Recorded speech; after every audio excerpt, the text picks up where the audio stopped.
Okay, today I wanted to talk to you about affordable housing. This website right here, HUD.gov, has a lot of different resources.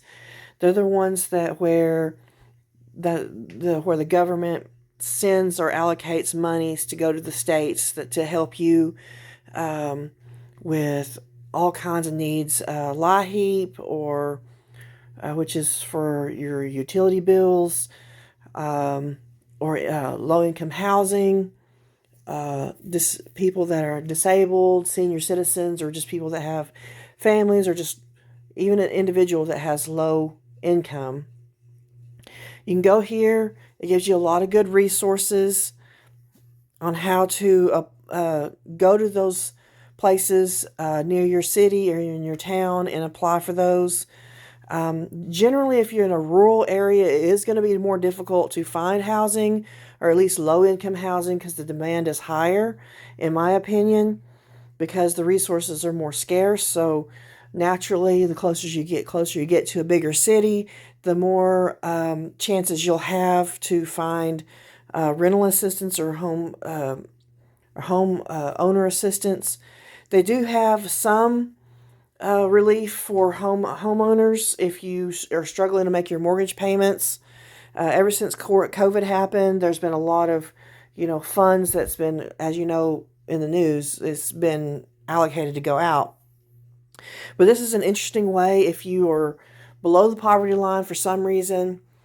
In my state, 50,000, or what was it? That was a couple of years ago. I think under $100,000 is considered low income, which to me, if I made $100,000 a year, I would be sitting pretty, because I can do a lot with $100,000 a year. But to me, low income is $26,000 a year. That's about average for somebody that makes about $15, $16 an hour. There's a lot of different resources on here. You can go through and read the articles. From what I've understood, there's ways to, you can buy a HUD house, and you can get them dirt cheap. Usually they're houses that were in foreclosure and they just want their money. So if you're looking to buy up some properties and fix them up, that's the way to go, as the way I understand it. This HUD Housing Choice Voucher Program is a good program. This is your fact sheet. How do you apply? How are you eligible? There is generally a waiting list, and I recommend you check on that waiting list every month. Every month, you make a list of everybody that you've contacted. Everybody that you've contacted, to apply for these low income housings, make a list. And if you're on a waiting list somewhere and you haven't gotten anywhere, go ahead, call them up. Say, do you have a property available? Because they won't always call you.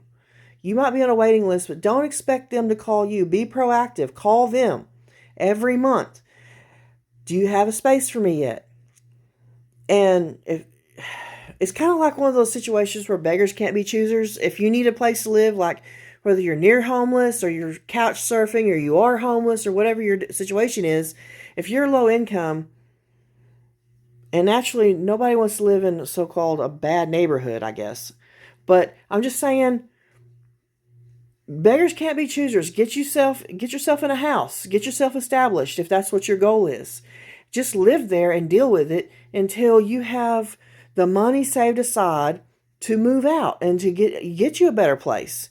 Maybe it's your credit. A lot of apartment buildings want, or places to live want, somebody that has good credit. Well, if you're like me, you have terrible credit. You're poor. Okay? So living in a low income house, getting your credit situated where you can move into a better apartment. You can move into that better house. Or better yet, buy you a house, because rent is insanely expensive. Let's just be real about it. So it's easier just to go ahead and get you a house. Just save up about 10 grand.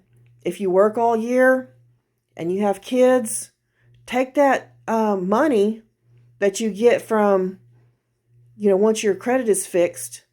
Don't go out buying cars and expensive things when you need a house. There's houses for sale everywhere.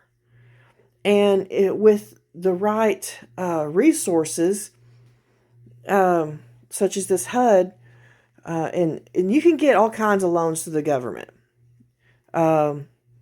Since the New Deal came down, I think it was Roosevelt from like the 40s. I don't remember. I don't remember my history. That's terrible.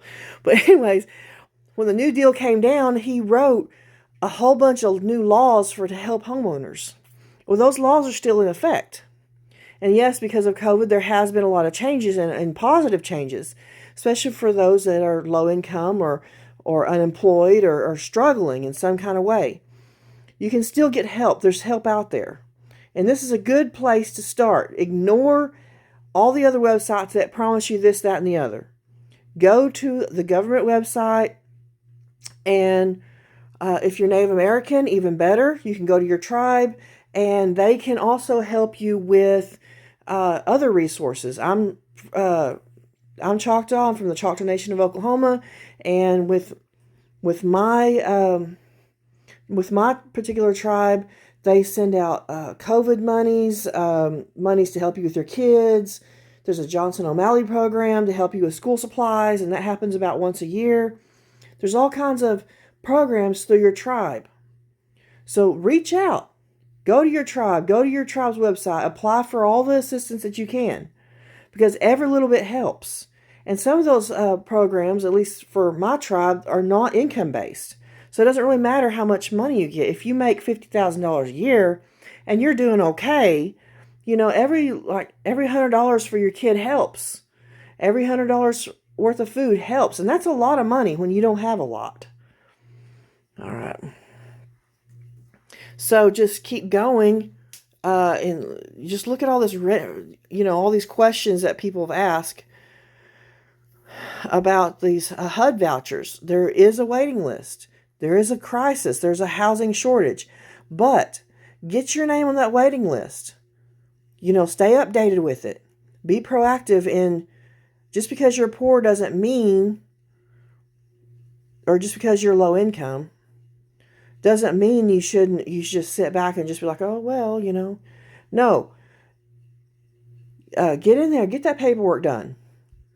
If you have mental health issues, it can be more of a challenge. Maybe you struggle with reading. Maybe you struggle with, maybe whatever your struggle is, find that friend or that family member, or there's also counseling programs that can help you fill this stuff out and help you get your paperwork together.